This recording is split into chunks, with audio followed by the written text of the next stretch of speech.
Imagine you're in a forest in the middle of nowhere. There's no Wi-Fi, cell phone service, or any way to communicate with the outside world. There's not much you can do about it. Until now. Ignition, liftoff of Falcon 9 and Starlink Ocho. SpaceX has been launching Starlink satellites into orbit since 2019. It's Elon Musk's ambitious project to provide high-speed internet anywhere, even to the most remote locations in the world. The goal is to connect the planet by delivering internet to places where it's unreliable, expensive, or just not available. But Starlink is also being created for another reason. There's a bigger purpose behind it, which I'll get to at the end of this video. So how exactly does Starlink work? SpaceX is using its Falcon 9 rocket to launch about 60 Starlink satellites at a time.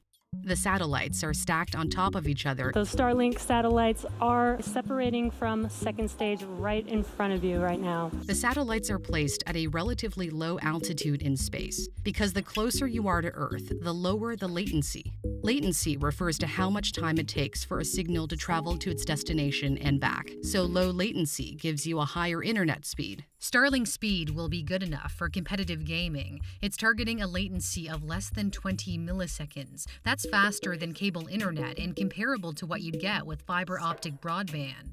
1,000 satellites will be enough for basic service, but SpaceX wants to get 12,000 of these satellites into orbit. As of June 13, 2020, SpaceX has launched 540. The company has actually applied for permission to launch up to 42,000 satellites, although it's not guaranteed that they'll actually launch that many. Why so many? Because the satellites are so much closer to Earth, they cannot be stationary. They have to move faster to maintain their orbit. They'll cover a smaller area, so more satellites are required for internet coverage everywhere. What SpaceX is trying to achieve is unprecedented. Only about 9,000 satellites have ever been launched in all of history. Out of those 9,000, about 5,000 are in orbit and less than half are actually in use. In comparison, Starlink will be a ridiculously large satellite constellation. But with that comes concerns. Scientists are worried about light pollution because of how much closer the satellites are to Earth. They are bright enough to see without a telescope. SpaceX has been trying to address the issue. The latest batch it launched had a sunshade that can block reflections of sunlight off the antenna.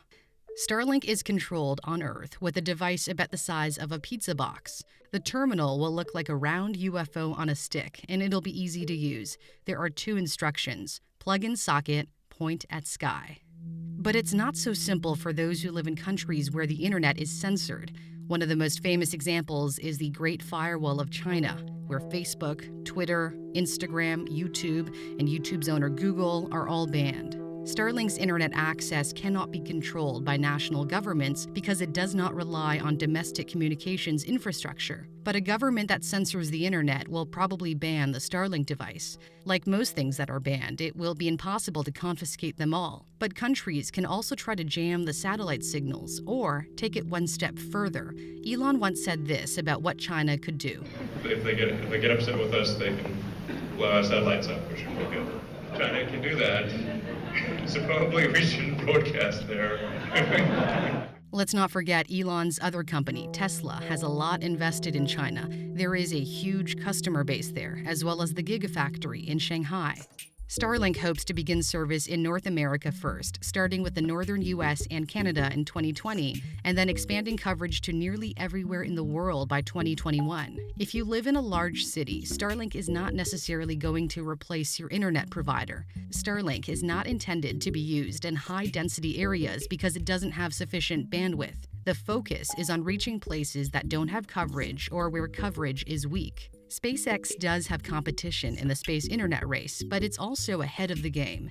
The company is at an advantage because it owns its own rockets, and the rockets are reusable. They land back on Earth. That is key because it significantly brings down the cost of each launch. The British startup OneWeb was a competitor, but earlier this year it filed for bankruptcy. Amazon's Project Kuiper also wants to bring you high-speed internet from space. Its CEO, Jeff Bezos, is the owner of Blue Origin, which is also also developing reusable rockets. SpaceX has not said how much the Starlink service will cost as of the publishing of this video, but this is meant to generate a lot of revenue for the company. SpaceX estimates Starlink will eventually bring in $30 billion a year. That's about 10 times more than the annual revenue it expects from its core rocket launch business. So at the beginning of the video, I talked about how there's a bigger purpose for the creation of Starlink. The bigger goal is this: the revenue from Starlink will be used to support Elon's greatest ambition. I cannot emphasize this enough. This is the thing that we need to do. We must make life sustainably multiplanetary. Starlink will help fund the development of a city on Mars. There are also plans to use the satellite system on the Red Planet, too. So Starlink is not just a standalone project. It's a piece of a puzzle leading to a larger goal. It's not an end, but a means to an end. That end is civilization on another planet. I hope you enjoyed that video about Starlink. Hey guys, I'm Cindy Palm, the creator of NewsThink. If you like what you saw, give us a like, and don't forget to subscribe to our new channel. I'm going to be doing a lot more videos on topics that I find super interesting, so I hope you'll join me along this ride. See you soon.